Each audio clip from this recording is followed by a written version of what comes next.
Hey everyone, welcome back. So in this video we are going to see about the file structure, how to create a Maven project, and we are going to get started with the first automation project. So before getting started with the video, if you are new to this channel, do subscribe and hit on the bell icon. So whenever I upload a new video, you will be getting a notification on it. Do follow me on my Instagram page as well.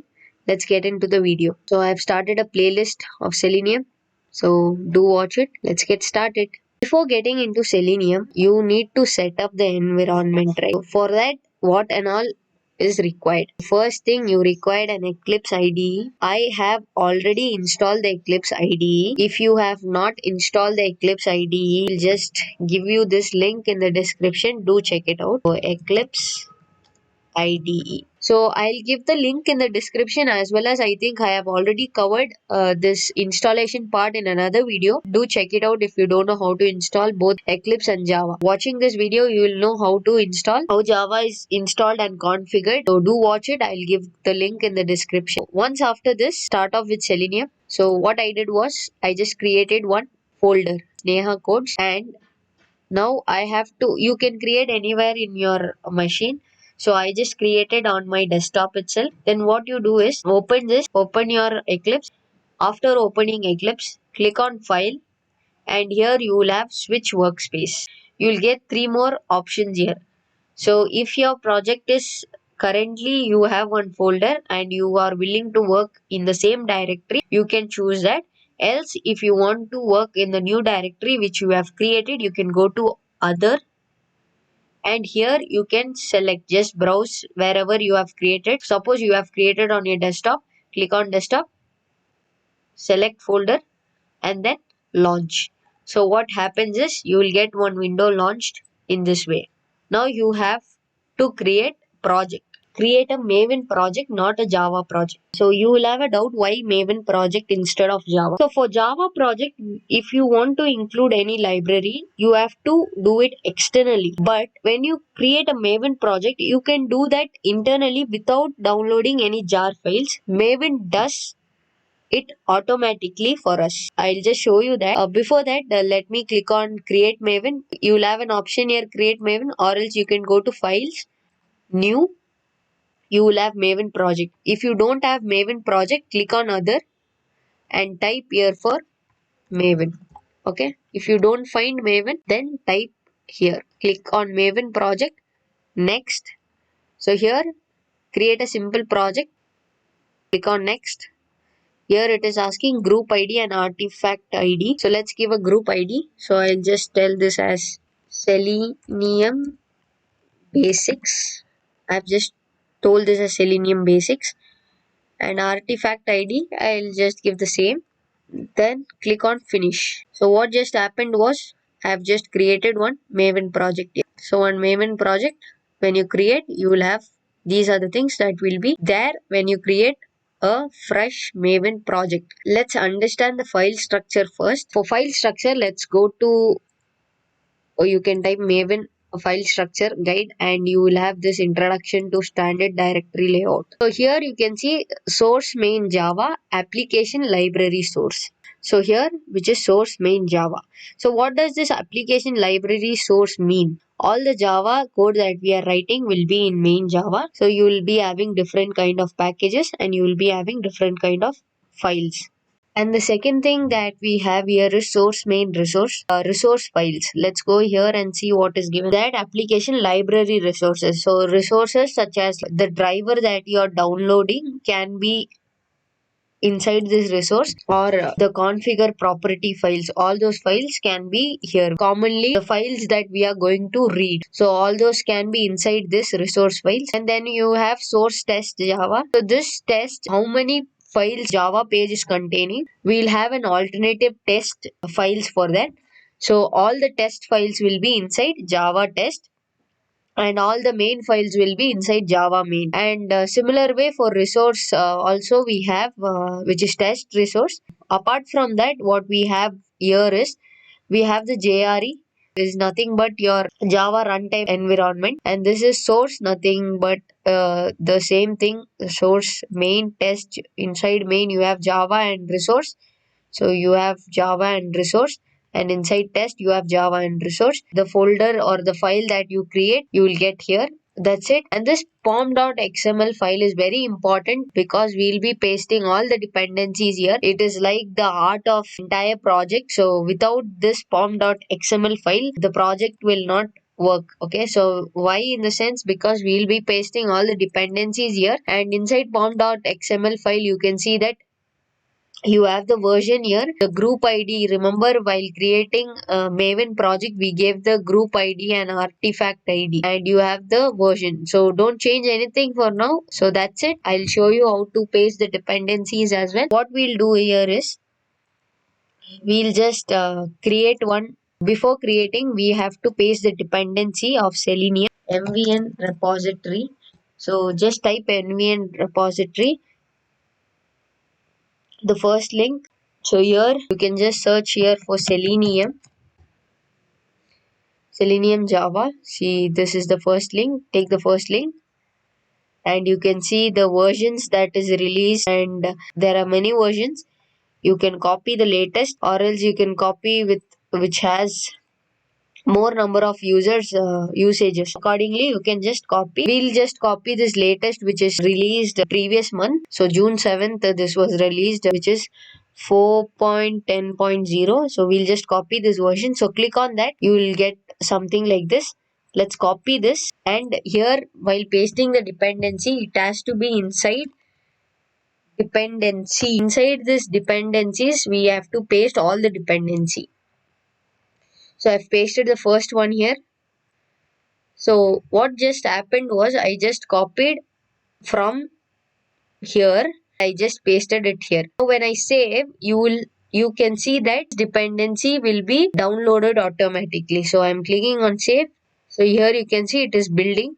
So the build is complete. So here you can see it has downloaded all the jar files. So all the dependencies will be installed here. For now we have only done this. Here what is the beauty is that if you want the older version, so imagine if I want the next version. So if the next version is available, it will just download. If the next version is not available, it will just throw an error telling this is missing. So which means that that version is not available. If suppose I want the older version of that, if I'm telling it as 9, so it just downloaded the older version of that. So it will just give you the versions accordingly when you just change it. No need to change every file here. You just change the number and it will just download it accordingly. So it was 10. Let's change it to 4.10. Now just save. So this is done. Next thing what we should do is we have to get the WebDriver manager. So here let's search for WebDriver manager. So here we got the WebDriver manager. So this links I will be pasting it in the description. Just copy this WebDriver manager, click on this, and it will also give the latest version as well. Let's copy the latest itself.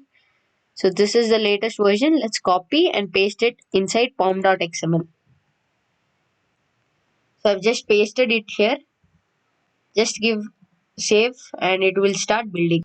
Next what we have to do is we'll just write the code. So inside main.java, I'm just creating one package. So first package I'm creating, and I will name this package as Selenium 1. I'm just naming this as Selenium 1. The package name is Selenium 1. Okay, and I'll hit on finish. So here I've created one package which is Selenium 1. Again click on that package, new, you have to give the class. Okay, so here you have to give the class name. So I'll just give this as launch application. So my class name is launch application, and main method, include the main method. Okay, and click on finish. So now you can see you got one class created inside package Selenium 1, and you have one main method here. So let's simply print hello world here first.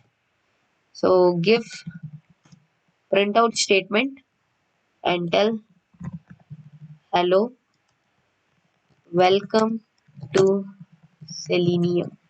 Okay, let's save this and run the project. So here you get the output, hello, welcome to Selenium.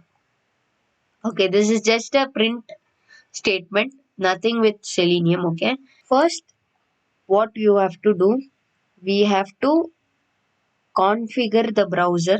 To configure the browser, we have one line of code which is Webdriver manager dot which driver are you going to use. If you are using Chrome driver, it has to be Chrome driver. If you are using Edge, it has to be Edge driver. If you are using Firefox, it has to be Firefox driver. So here I am going with Chrome. So later we'll try with all the three browsers as well. So manager.chromedriver.setup. So this line of code is just for the configuration of browser. Next line of code is WebDriver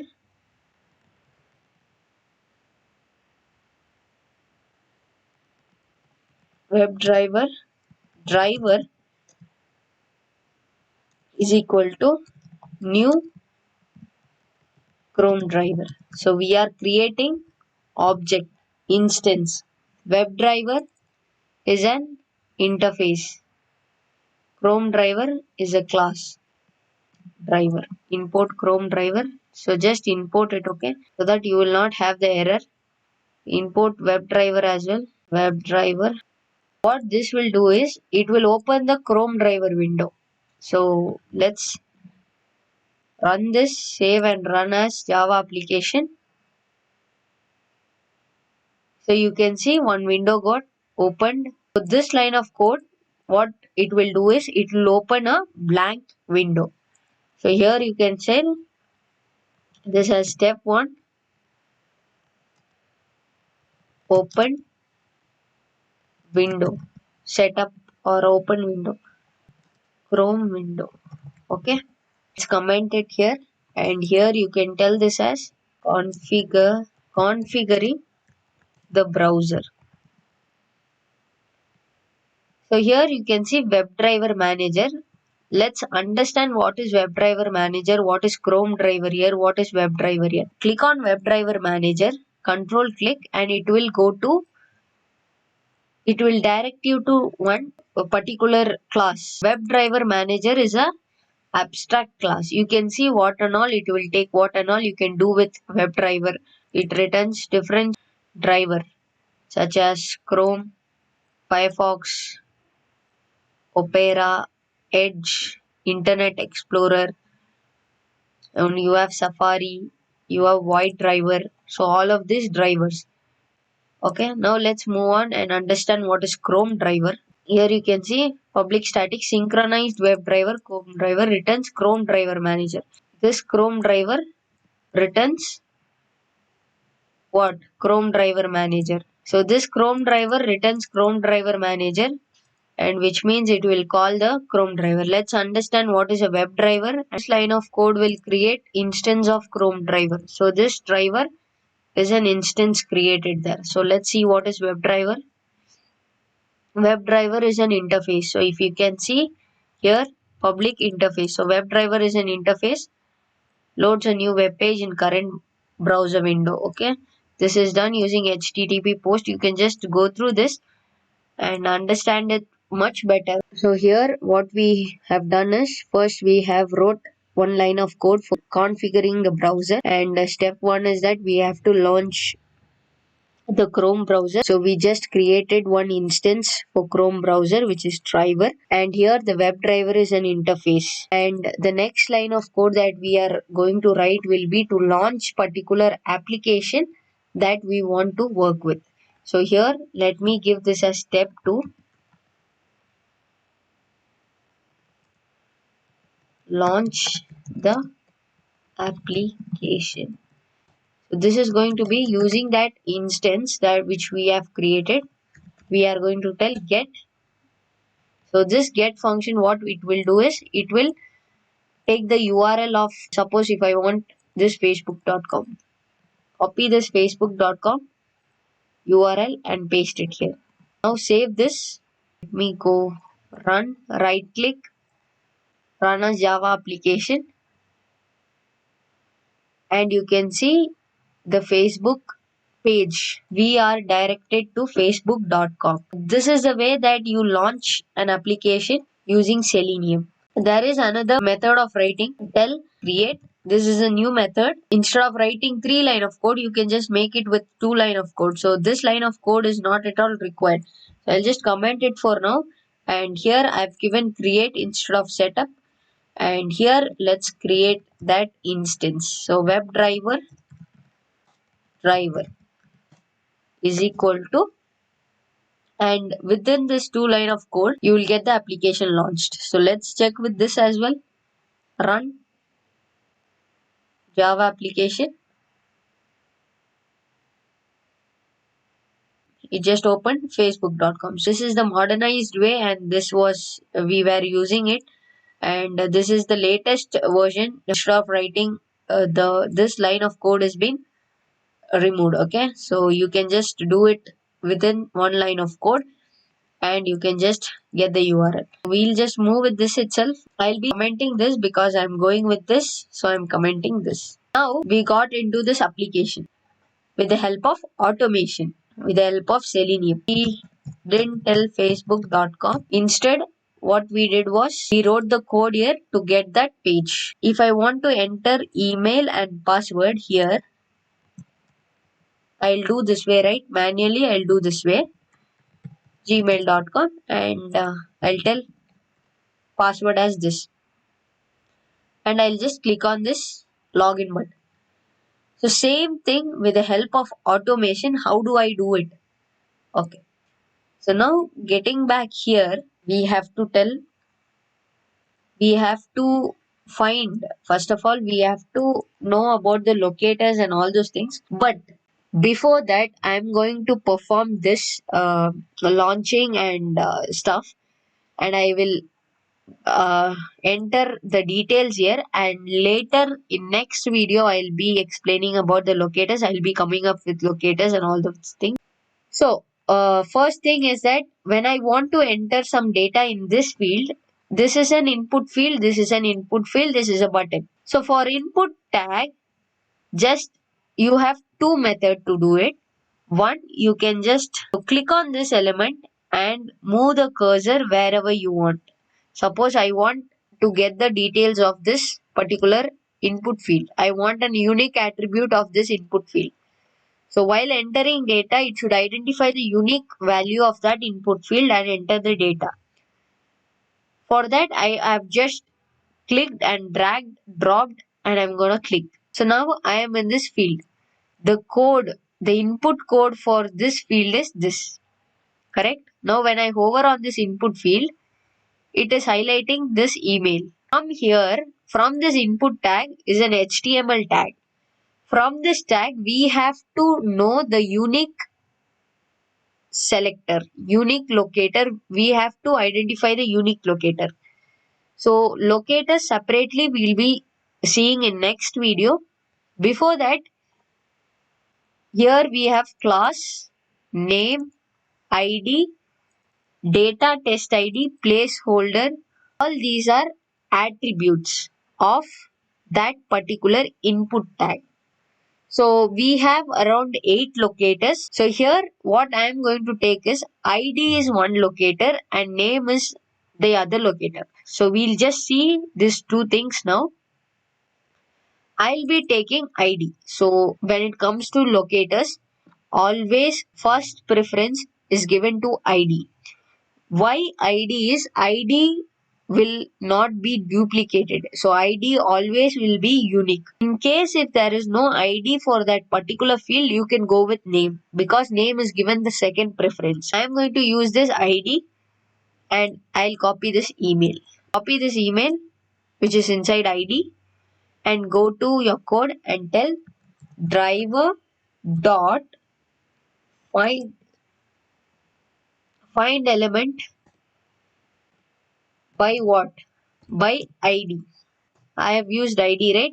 So within double quotes, paste the value of ID. This is an input field, right? So here I can only input data, correct? What I have to do, I have to send. So the function to send input value is send keys. So tell send keys and give what you need to send. So suppose it's email, right? So I'm just giving sneha.gmail.com and give a semicolon. So now let us reload this and check if data is getting. It opened the browser and it just entered sneha@gmail.com. So we didn't enter it manually, we have entered it with the help of automation where we have written the code for it. The next field here is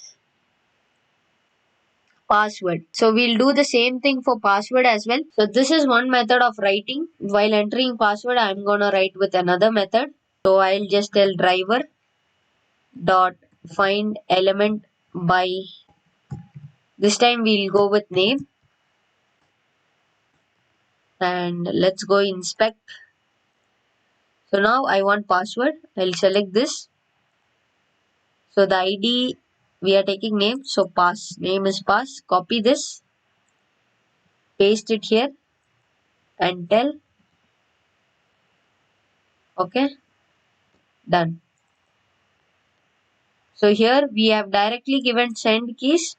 Here what we'll do is we'll store it inside one variable. I'll tell this as password is equal to. Okay, now import this and here you can tell password dot send keys and pass the password. Okay. So this is one way, and this with the help of storing this you can do. Let us run this. Always save before running the application. So it just opened, it entered email and password. Now the next thing is I want to click on this login button, correct? So let's write the code for it as well. Inspect. So button name is login. Copy this login name and here you can tell driver dot find element by dot name and pass this login. And for this login button, we cannot send any data here inside login button. We are just performing click action, right? So here just a click. Let us execute this. It just opened, it entered, it clicked. Okay, it just entered and it just got clicked.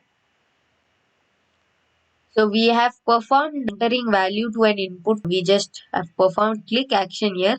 The locator which we have seen here is ID and name. So when we manually do it, what we do is, so here let me tell this as testing manual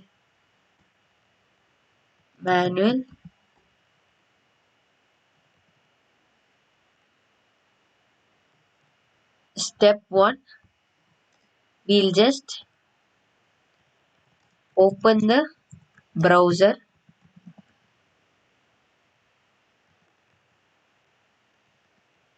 Step 2, open the application. Step 3, enter email. Step 4, enter password. Step 5, click on login. Step 6, close the browser. So manually when you are doing, we do these things. Same thing we have done using automation. So we just opened the browser, we entered the URL which is Facebook, okay, and then we entered email, we entered password, we clicked on this button, and here to close you have one driver dot close. So this function close will close the driver. Simple. So yeah, that's it in this video, guys. In next video, we'll see about different types of locators, and I will go a little deep into it. You will understand it much better. I hope this video was helpful, and if you have any kind of doubt or suggestion, do let me know in the comment section. Like, share and subscribe to the channel. Thank you for watching. See you guys in the next video.